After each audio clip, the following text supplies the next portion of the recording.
मैं जातिगत बातों पर, मैं जातियों में नहीं बंधना चाहता। मैं सनातन कार्य के लिए कार्य कर रहा हूं। मैं सभी सनातनियों को जोड़ना चाहता हूं। रही बात चोटी काटने की, गलत है। किसी के भी साथ दुर्व्यवहार नहीं करना चाहिए। कोई भी किसी भी प्रकार का दुर्व्यवहार करता है वो ठीक नहीं। हम तो इसका प्रचार करते हैं, तिलक रखो और चोटी रखो, कलावा बांधो, कंठी पहनो, इसका हम प्रचार करते हैं। रही बात दूसरी कि जो लोग जातियों के लिए, मैंने तो देखा कि एक गांव में घटना घटी और उसमें बड़े बड़े देश के बड़े नामचीन नेता आकर बयान दे रहे हैं और वो जातियों के विरोध में बयान दे रहे हैं और वो वही काम कर रहे हैं जो अंग्रेजों ने किया था। मैं ये जानना चाहूंगा, अभी आप लोगों ने भी सुना होगा, मथुरा में एक कांड हुआ था। एक टेम्पो वाला पकड़ा गया था और उसने 23 लड़कियों के साथ दुर्व्यवहार किया था। उनकी वीडियो, उनकी पिक्चर्स और उनके सब हैं और वो हट जाति के थे। वो बच्चियां जो थी वो हट जाति की थी। तब कहां चले गए ये सारे मर्द? क्या एक पुरुष का मान सम्मान स्त्री के मान सम्मान से ज्यादा है? हम स्त्री के मान सम्मान के लिए क्यों नहीं खड़े हुए? इसका मतलब ये नहीं मैं कह रहा हूं कि पुरुष का अपमान हो जाए तो हो जाए। अपमान किसी का नहीं होना चाहिए। जब लोग मूत्र जिहाद करते हैं, लव जिहाद करते हैं, थूक जिहाद करते हैं, तो वो जब थूकते हैं ना भोजन में, तो इसलिए नहीं थूकते कि ब्राह्मण पंडित जी जेल लेंगे।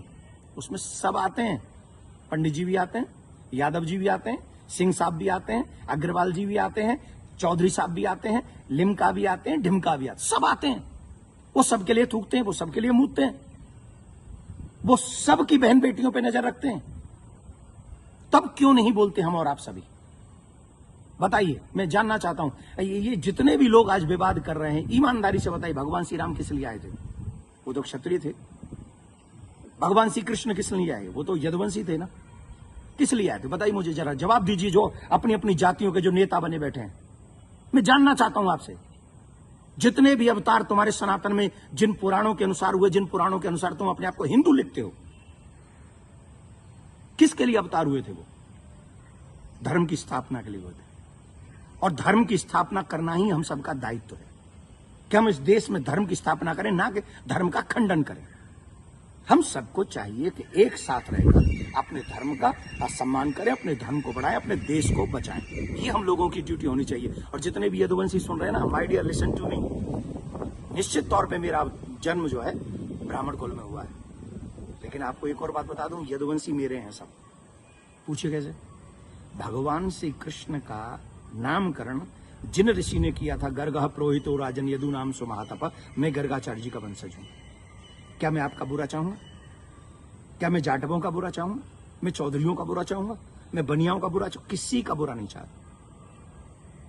मैं आप सबका भला चाहता हूं और इस देश का भला चाहता हूं। अगर आपको ईमानदारी से अपने इष्ट में निष्ठा है, राम में, कृष्ण में, परशुराम में, हनुमान में, देवी में, देवता में, तो आप शास्त्रों के बताए हुए मार्ग पर चलिए और धर्म का पालन कीजिए और उन विधर्मियों से लड़ने के लिए तैयार हो जाइए जो हमारे देश में जाति का जहर घोलकर, कई बड़े बड़े नेता हैं, जाति के नाम पे कूद पड़े। बस चुनाव की सभाओं में बोल रहे हैं, चुनाव की एक कथा, अरे तुम्हारे इस नाम पे वोट लोगे? लेकिन महाराज जी, सवाल ये आ रहा है कि ब्राह्मणों के अलावा और कोई समाज का व्यक्ति कथा कर सकता है कि नहीं कर सकता? क्यों नहीं कर सकता भाई? कथा प्रवचन कहीं भी करे। हम अपने बच्चों को कहानियां सुनाते, कथा सुनाते हैं, क्या बुराई है? हर एक जाति के व्यक्ति, मम्मी पापा, दादी दादा, नानी नाना तो अपनी ही जाति के होंगे ना। कहानी सुनाए, कथा सुनाए, कोई बुराई नहीं है। लेकिन व्यासपीठ पर बैठ के सप्ताह करना, देखिए उसकी विधा, हम शास्त्रों की बात करेंगे। यहां मैं अपनी बात नहीं करूंगा। मैं ब्राह्मण कुल में मेरा जन्म हुआ है, लेकिन कितने ऐसे कार्य हैं जो मैं खुद नहीं करता। जैसे यज्ञ कराना मैं नहीं करता, क्योंकि उसमें मेरी नॉलेज नहीं है। वो विवाह कराना वो मैं कार्य नहीं करता। अंतिम संस्कार में भी जो 16 संस्कारों में से एक है, मैं वो नहीं करता। जो चीज मेरे हाथ में नहीं है वो मैं नहीं कर सकता, और जो मेरे हाथ में है वो मैं कर सकता हूं। जब हम भागवत करते हैं, एक अनुष्ठान करते हैं, अनुष्ठान को अनुष्ठान रहने दीजिए। सत्संग, प्रवचन, रामायण इत्यादि हम सब करें, कौन रोकने वाला है? और कितने ऐसे लोग हैं जो ब्राह्मण नहीं है, वो भी कथा कर रहे हैं। हमारे यहाँ तो मुस्लिम भी राम कथा करके गए हैं और हमने उनको स्वीकार किया। रसखान को हमने स्वीकार किया है।